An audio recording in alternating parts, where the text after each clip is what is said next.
The last verse of chapter 10 of Hebrews says that. We do not belong to those who shrink back and are destroyed, but to those who have faith and are saved or rescued. The key to living successful, fulfilled lives rests in that simple word faith or faithfulness. This is the second of two presentations, and we're going to develop this a little bit further. You may have said, or it may have been said to you, I wish I had your faith. Others may have put you on a pedestal, or you may have put others on a pedestal. We don't feel like being on pedestals. Is faith something just given to some people? Some people say, I just feel it in my bones. I know it's going to be true. I know it's going to happen. I know I'm right. Is faith a question of feeling? Even feeling it in our bones?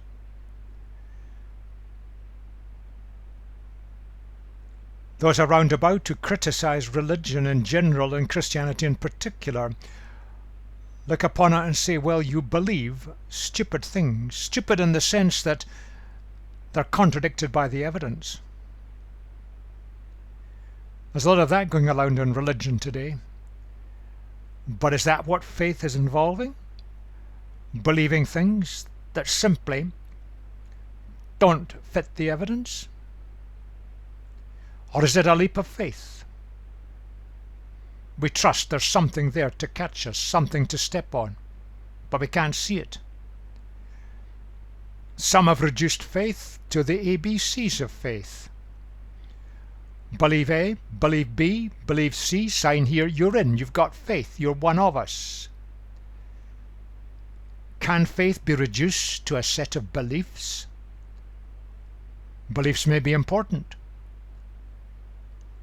but is faith just that? We all have doubts, and then we often condemn ourselves when we do have doubts. Is that the opposite of belief? Is it the opposite of faith?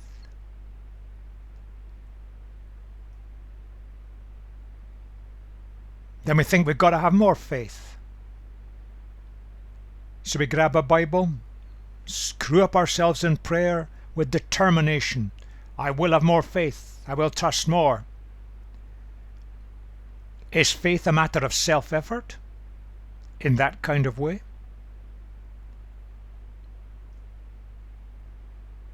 We saw in Hebrews, the first verse of chapter 11, a kind of description of faith, the confidence in what we hope for and assurance about what we do not see. It's not easy to grasp what the writer is driving at. That's one attempt. We're living in the reality of the spiritual realm. We're not just living for what we can see, what's physical, what we can touch and what we can handle. We're moving beyond it. There's something else there. You could extend it by saying we live our lives in the context of an unseen spiritual reality. It's becoming increasingly real for us. We've not arrived. We've not got it all. We don't understand it all. But it's becoming increasingly real for us. And we're looking beyond the simple physical to something that's beyond, something that is from God. You could reduce it to a very short statement. Faith means we take God seriously and respond accordingly. Now, there's lots of people who take God seriously. They believe there's a God who made the universe and he's all powerful. But they don't respond accordingly. You need both sides of the equation.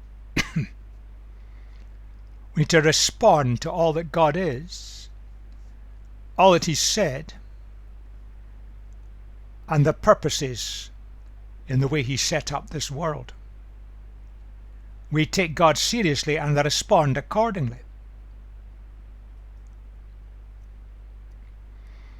Verse 6 of chapter 11 says, without faith it is impossible to please God. That's a bit of a shaker, particularly if you're struggling with faith. Because anyone who comes to him must believe that he exists and he rewards those who earnestly seek him. Living by faith means we're living conscious that there is something beyond the physical. We can't even start to understand God, little less please Him, if we're not aware that God is there, that there's something and someone beyond what we can simply see and touch and handle. We've got to watch in this. Faith is a decision, not a feeling. So if you're feeling that you don't have much faith, that's largely an irrelevance, uncomfortable though it may be. It's a decision. We take a decision. We're going to take God seriously and respond accordingly. But it doesn't contradict the evidence. It may go beyond the evidence, but doesn't contradict it. We don't have to believe things where the evidence says something completely different. God is consistent in what He's shown. And it's a decision. We don't have to screw ourselves up with all the self-effort. I will have more faith, I will have more faith, I will have more faith. That's not what it's all about.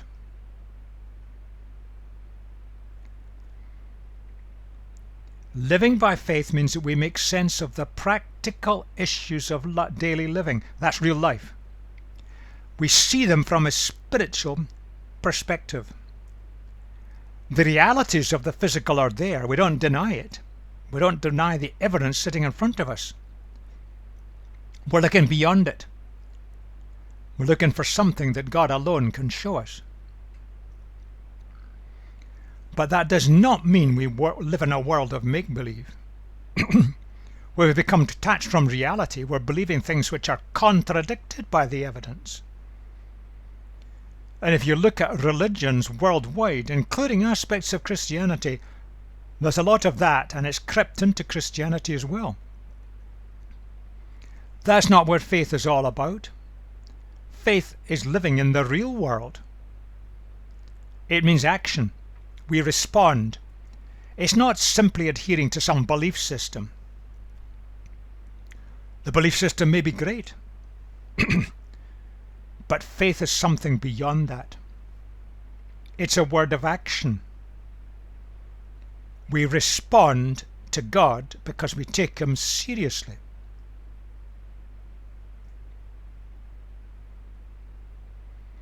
Hebrews 11 is the great chapter that speaks about living by faith. We saw that faith, the word could be thought of in terms of faith, a kind of one-off expression. But actually the word is probably translated better into English very often by the word faithfulness. It can mean both. That's just an ongoing expression. We're continuing to live this way of faith. We're taking God seriously and responding accordingly. And if you look at Hebrews 11, we looked at it in the last presentation. All these great heroes of faith, they didn't focus on the observed physical reality.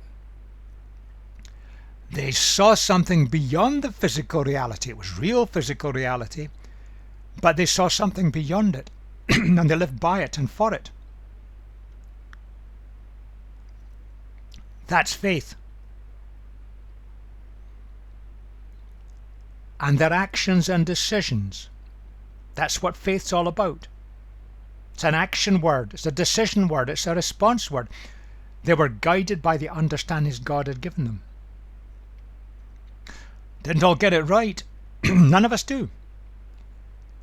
But underpinning their whole lifestyle, their way of thinking, their way of doing,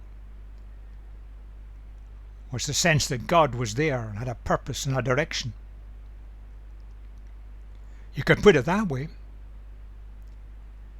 They saw a kind of spiritual dimension, something beyond the physical, that indeed makes sense of the physical, but goes beyond it.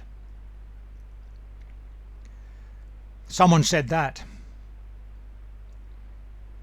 faith or faithfulness means living confident that God's promise for the future is sure and His power in the presence is real. That what God says will be, will be. and that he will provide the resources to get us there. His power in the presence is real. It's worth pondering that, even writing it out, pinning it to your mantelpiece.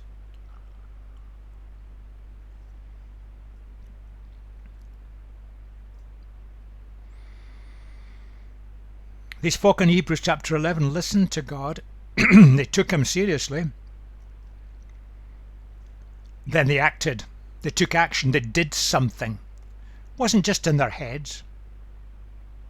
Directed their life. And that's the model for us today. These 3 steps: they listened, they took God seriously, they responded accordingly.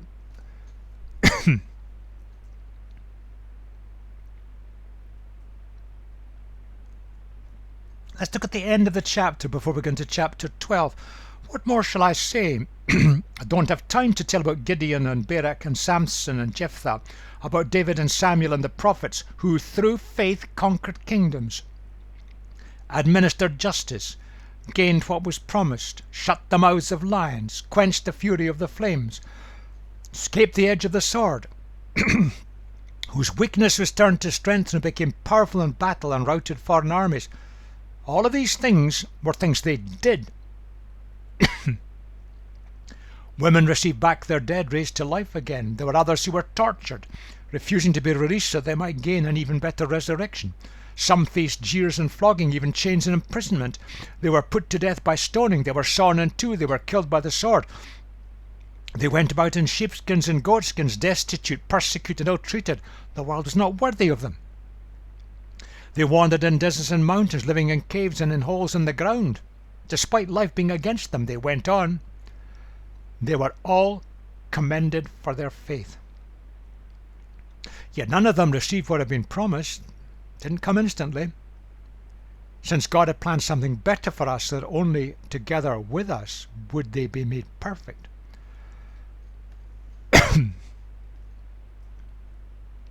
Let me just pick out 2 phrases.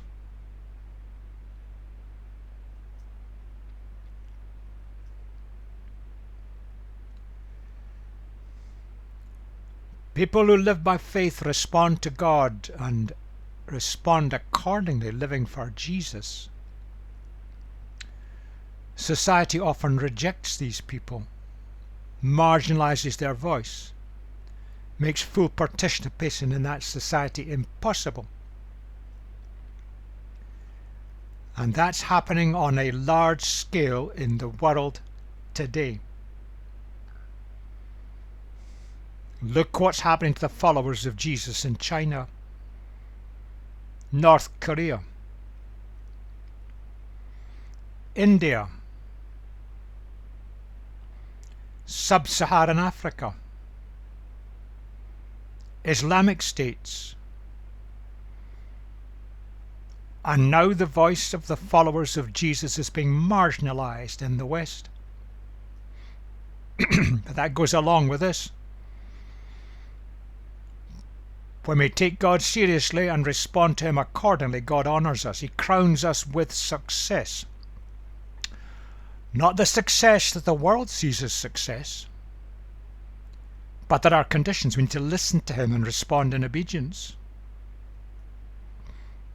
Now that leads into chapter 12. We have to see this section, the last verse of chapter 10, the whole of 11, into chapter 12. There's a logical argument that the author has put together. Therefore, he says, since we are surrounded by such a great cloud of witnesses, let us throw off everything that hinders and the sin that so easily entangles, and let us run with perseverance the race marked out for us, fixing our eyes on Jesus, the pioneer and perfecter of faith. For the joy that was set before him, he endured the cross, scorning its shame, and sat down at the right hand of the throne of God. Consider him who endured such opposition from sinners, so that you will not grow weary and lose heart. You see, it all follows. This bit's true because of chapter 11. Chapter 11 expands the end of chapter 10. And chapter 11 has listed a whole string of wonderful godly people who lived by faith or faithfulness. They saw the reality of the spiritual realm and the purposes of God, and they responded accordingly. Society didn't reward them, but God does.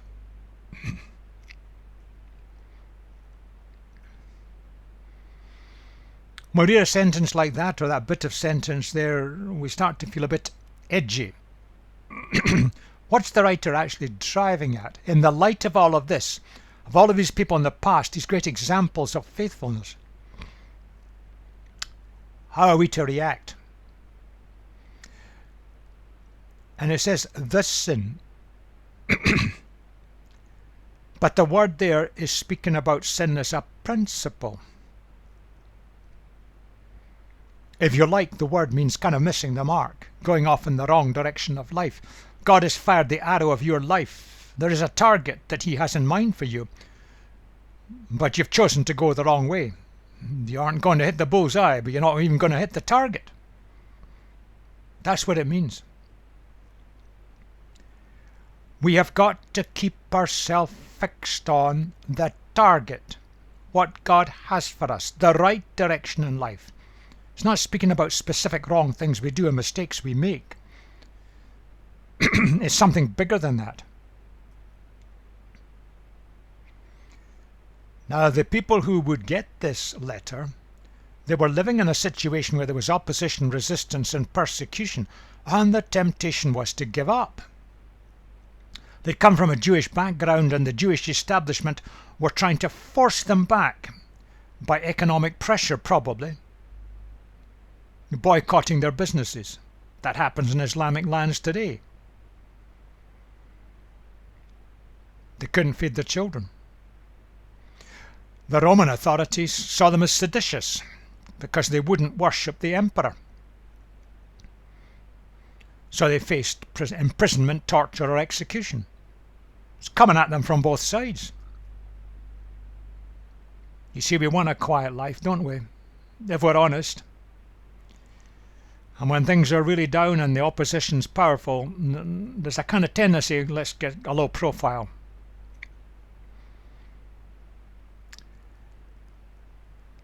That's not the way that this writer is picturing for these people, and it's not the way for us today.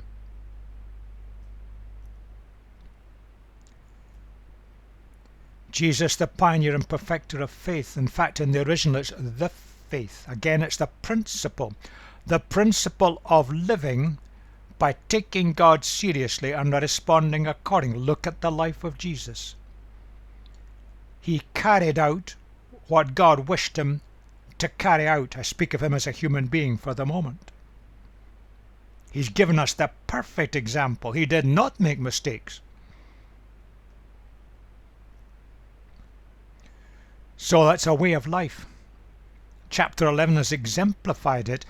Jesus shows it to its perfection. We listen to God. We take what he says seriously. We respond accordingly.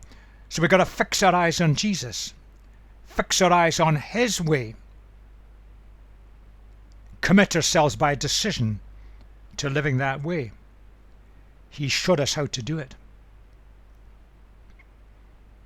The great cloud of witnesses listed in chapter 11 give wonderful examples of living by faith or faithfulness. Jesus brought it to perfection. He was the great high priest. He is the perfect sacrifice. And because of that, Jesus makes it possible for us. You may feel you're inadequate. You may feel you can't cope. You may feel you don't know where to start. Tell Jesus that. He made it possible. He provides the resources. He will see you through.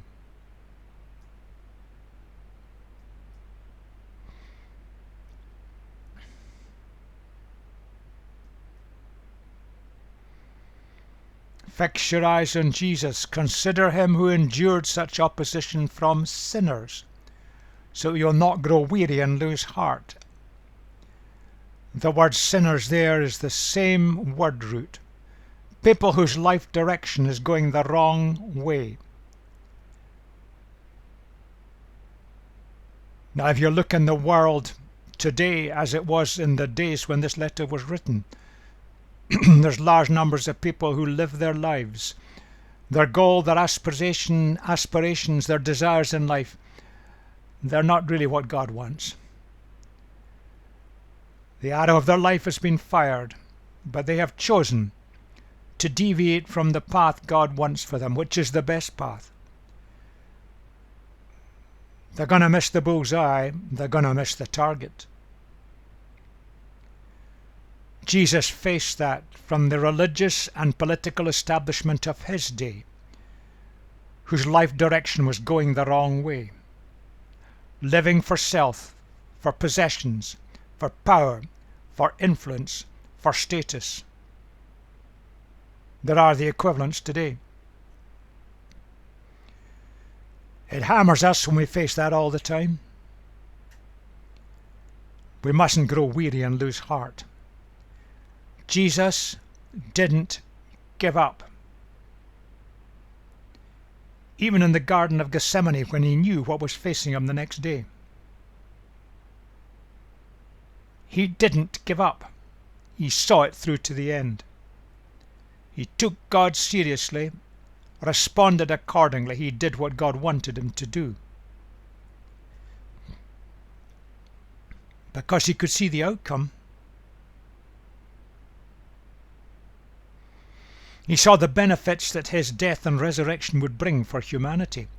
And if you look at the world today and look at the history of the world, despite our terrible failures as the people of God so often, think of the benefits that have come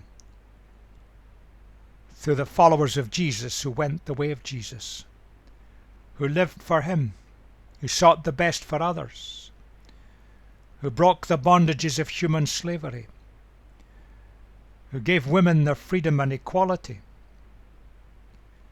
who fed the hungry, built hospitals, brought medical help, introduced education to release people to a greater fullness.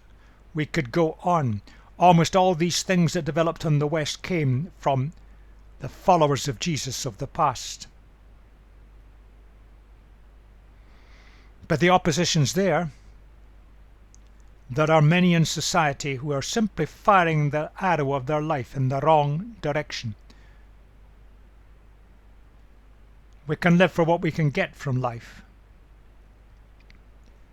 or we can live for the benefit of others. And it was tough. It was tough on Jesus.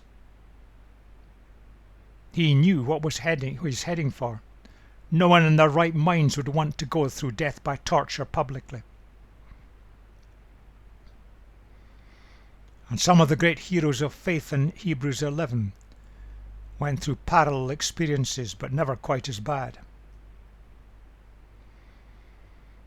We don't like to be shamed, put down, rejected, resisted, opposed, even persecuted.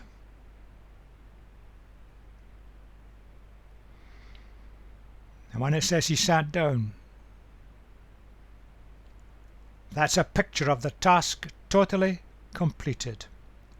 He would have that perfect rest, knowing that the will of God had been completed, his life destiny had been fulfilled, and humanity could have been released from their bondage to going the wrong way. There's a model for us.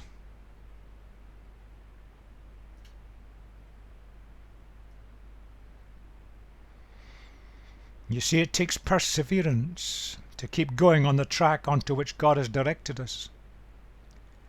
And that's where faith or faithfulness comes in. We've got to keep listening to God, taking him seriously, doing what he says as he directs us.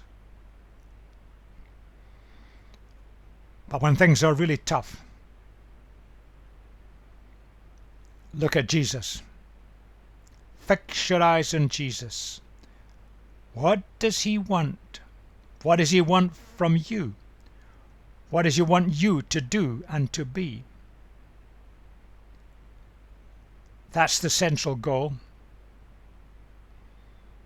And let's remember when Jesus went through that, we've got to remember what he went through, why he went through it, and how he retained that perseverance because he took God seriously and responded accordingly. Don't grow weary, don't lose heart. God will take you through. This is a message of practical things to a people group at the time, the receivers of this letter, who were facing tough times, and they were getting more tough year on year. Keep going. Don't lose heart. Faith, faithfulness. Listen to God. Go his way. Respond to him.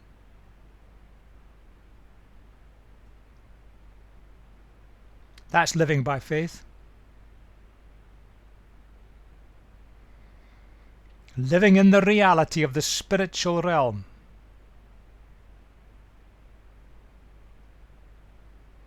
Let's make it personal. We listen to God. We take God seriously. We respond accordingly. That's a series of decisions we take. That's living by faith. That's faith. A word of action.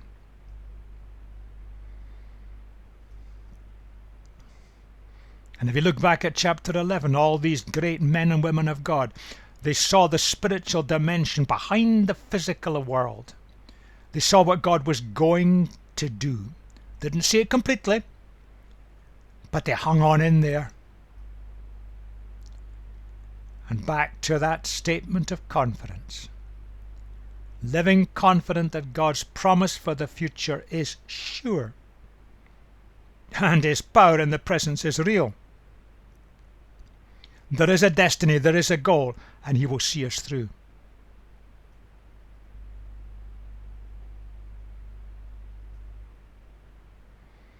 We've got to recognize that as then it happens today, it generates hostility. We're misunderstood, we're misrepresented, we're vilified, we're condemned. Part of it is we challenge vested interests by seeking the best for others. We challenge the system in societies today as then, where people were out for what they could get for themselves and their families. It challenges societal norms, where people decide this is what I want to do. This is the way I want our society to go. They've fired the arrow of their lives and it's in the wrong direction. And because of that, there is resistance, opposition, and persecution. In some countries today it's violent. In the West, we're steadily being more and more marginalized.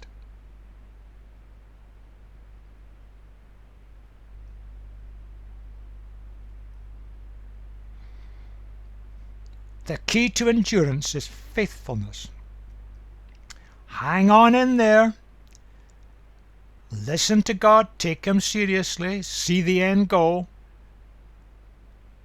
Respond accordingly, a word of action. And right in the center of that passage is fix our eyes on Jesus. And we finished with this central thought. Living in the reality of the spiritual realm, how to do it. Fix your eyes on Jesus. We look at his life. Read carefully the gospel accounts. Look at his teaching. He gives us guidance, direction. He sets the principles by which the arrow of our life can be fired towards the target. Take what he says seriously. We're not cleverer than Jesus. We're not wiser than Jesus. Look at what he says and take it seriously.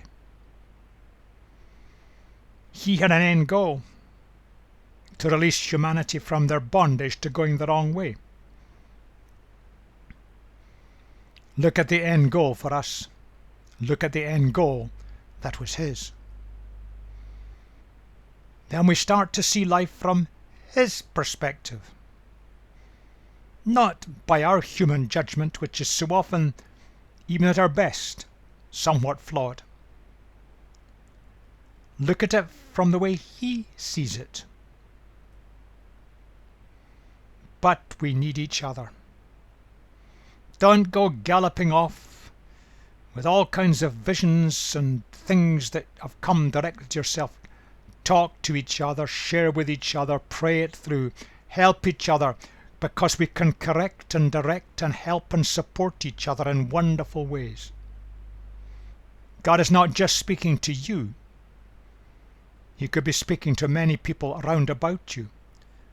And together we're far greater than the sum of the parts. But we've got to do what he's saying. Not what we want, not what we think, not what our judgment is, but what he is saying. And what our good judgments, and they may be good judgments, what these things are, may be very different from what he's wanting. He sees the bigger picture, and he has infinite wisdom. They're the practicalities of fixing our eyes on Jesus, because that allows us to live in the reality of the spiritual realm, which enables the arrow of our life to keep on track so that we can hit the target and the bullseye. God's best for us, no matter what is around us, no matter what life circumstances may be. Fix our eyes on Jesus. It's practical.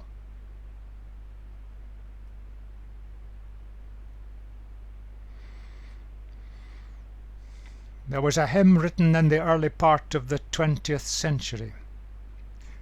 Okay, the language and thought forms are perhaps a little old-fashioned. A lady wrote this, a lady who'd suffered. She'd gone blind in her middle years, and her husband then left her. God spoke to her, "O soul, are you weary and troubled? No light, literally no light in the darkness you see. There's light for a look at the Saviour, Jesus, and life more abundant and free." She was looking beyond the physical to the spiritual. And then the chorus, "Turn your eyes upon Jesus, look full in his wonderful face." Remember, she was blind. It's spiritual. And the things of earth will go strangely dim in the light of his glory and grace. God has a purpose for your life and mine. He's fired the arrow of your life. He made you the way you are. He did not make a mistake. And when life is tough and hard and you don't see the way ahead and you're wearied, you're troubled, you don't see light in the darkness, turn your eyes upon Jesus. Let him guide you. Let him keep you on track, that the arrow of your life may hit the target and hit the bullseye. May God bless you to that end.